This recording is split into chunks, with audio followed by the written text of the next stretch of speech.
राधा स्वामी दयाल की दया, राधा स्वामी सहाय, राधा स्वामी। प्यारे सत्संगी भाई व बहनों, आप सुन रहे हैं परम संत सतगुरु ताराचंद महाराज जी का 7 अप्रैल 1996 का प्रातः का सत्संग। सो किस तरह फरमाते हैं, सुनिए। प्रेमियों, सत्संगियों, माता और बहनों, ये हजूर महाराज शिवरत लाल जी की वाणी है। हजूर महाराज शिवरत लाल पूर्ण पुरुष थे। उन्होंने 5000 पुस्तकें लिखी है। मैं एक बार झिंझर गया हुआ था। वहाँ एक साधु आया हुआ था जिनके महात्मा सतगुरु पूरे होते हैं, उनकी सभी बड़ाई करते हैं। वह बैठा था। मैंने पीले कपड़े पहने थे तो उसने पूछा कि तू किस संप्रदाय का है। मैंने कहा कि मैंने मास्टर राम सिंह जी अरमान साहब से नाम लिया है और वह महर्षि शिवरतलाल जी के शिष्य हैं। जब महर्षि शिवरतलाल जी का नाम लिया तो वह बोले, भाई महर्षि शिवरतलाल जी तो बहुत बड़े संत थे। लोग तो ऐसे ही बातों को मानते हैं, आपने भी सुना है। उसने कहा, हाँ, मेरी बीती हुई बातें बताता हूँ। उसने कहा कि हमारे यहाँ शादी थी, पानी नहीं था। उनसे कहने लगे कि महाराज बारात आएगी, पानी तो नहीं है। दूसरे गांव से लाना था। उन्होंने कहा कि ठहर जाओ। उसने फिर कहा कि महाराज जी बारात आने वाली है और पानी तो नहीं है। उन्होंने फिर कहा कि ठहर जाओ। उन्होंने फिर कहा कि महाराज आप क्या करते हो, गाड़ियों का हुक्म दो, हम पानी ले आएंगे। उन्होंने फिर कहा थोड़ी देर ठहर जाओ। इतनी ही देर में बारिश हो गई। उन्होंने कहा कि अब तुम और तुम्हारे पशु किसी तरह से पियो। सबको शांति आ गई। उसने कहा कि वह ऐसा साधु था, वह संत था और वह हमारे गांव में बहुत रहा।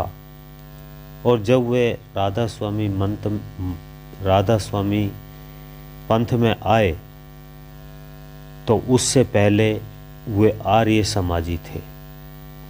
आर्य समाज की पुस्तकें लिखी, बहुत तगड़े आर्य समाजी थे। आर्य समाज की 2 पार्टियां थी, एक घास पार्टी और दूसरी मांस पार्टी। उन्होंने दोनों पार्टियों को एक बनाया था।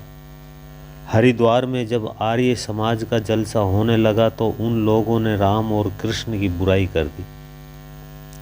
उन्होंने कहा कि भाई देखो, ये बात अच्छी नहीं है। हम अपने बुजुर्गों की बुराई नहीं सुन सकते। तुम तो हुई बातें कहते हो कि वे अपने कर्म का भोग भोगने के लिए आए थे, अवतार थे। मोक्ष के लिए तो संत ही आते हैं। वे 3 लोक के खेल में थे, पर बदनामी मत करो, बुरी बातें मत कहो। उनसे उनके साथ अनबन हो गई। वे उनको श्रद्धांजलि देकर आ गए और हरिद्वार में ही उन्होंने कह दिया कि आर्य समाज को श्रद्धांजलि देता हूँ। और वह हजूर महाराज जी के पास में चले गए। उनको देखते ही हजूर महाराज जी ने कहा कि राधा स्वामी मत को चमकाने वाला आ गया है। ये बड़ा तगड़ा लेखक है, इसने कई दिनों पहले ही आना था, देर करके आया है। जब हजूर महाराज जी की शरण में आए तो विरोधी लोग तो विरोध ही करते हैं, उनका स्वभाव ही होता है। उनको बड़ा भारी बेचैन किया, इतना बेचैन किया, कहा कि कहा ही नहीं जा सकता। उनको भारी दुख दिया। आखिर में उनका दफ्तर फूंक दिया। दफ्तर फूंकने से उनका बड़ा भारी नुकसान हुआ। पंडित फकीर चंद जी उनके शिष्य थे। उस वक्त उनके सब साथी चले गए। ये बात आपने सुनी होगी, साथी तो खाने पीने वाले मजनू ही होते हैं।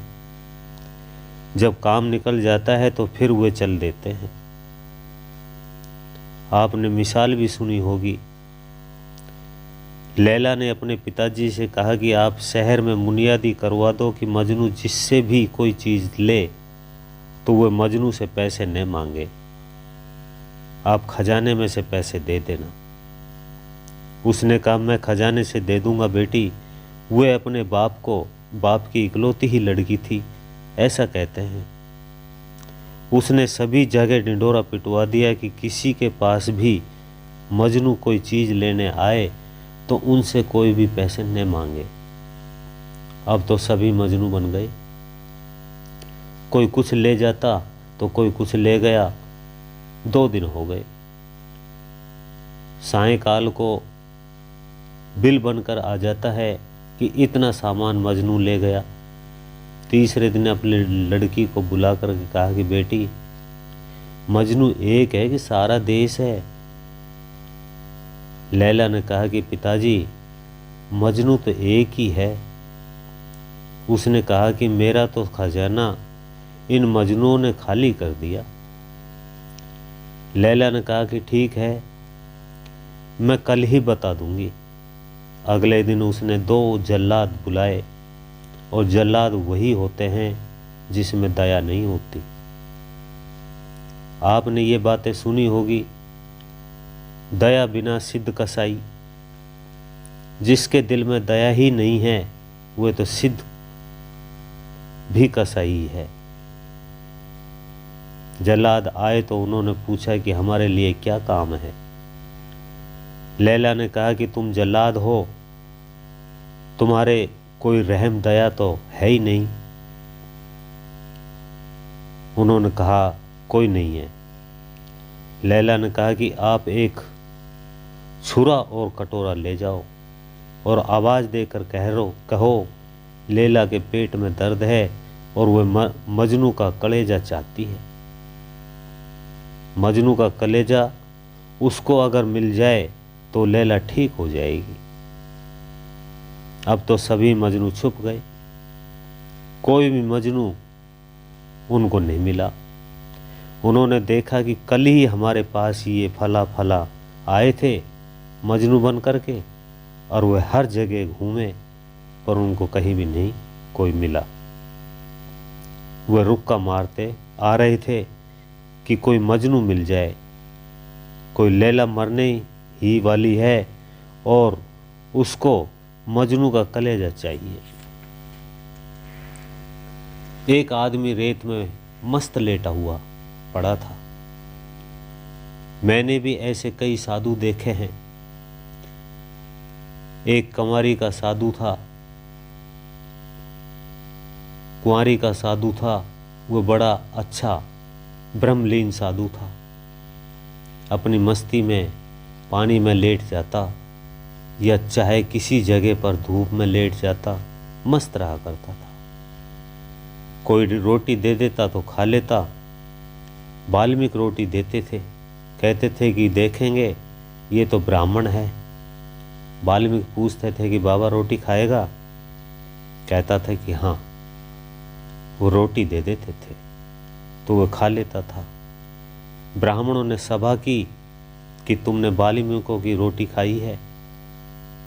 उसने कहा कि भाई मुझे तो पता नहीं है किसने रोटी दी, मैं तो खा ली, मैंने कोई रिश्ता तो नहीं करना है। उन्होंने कहा कि तू ब्राह्मण होकर वाल्मीकियों की रोटी खाता है।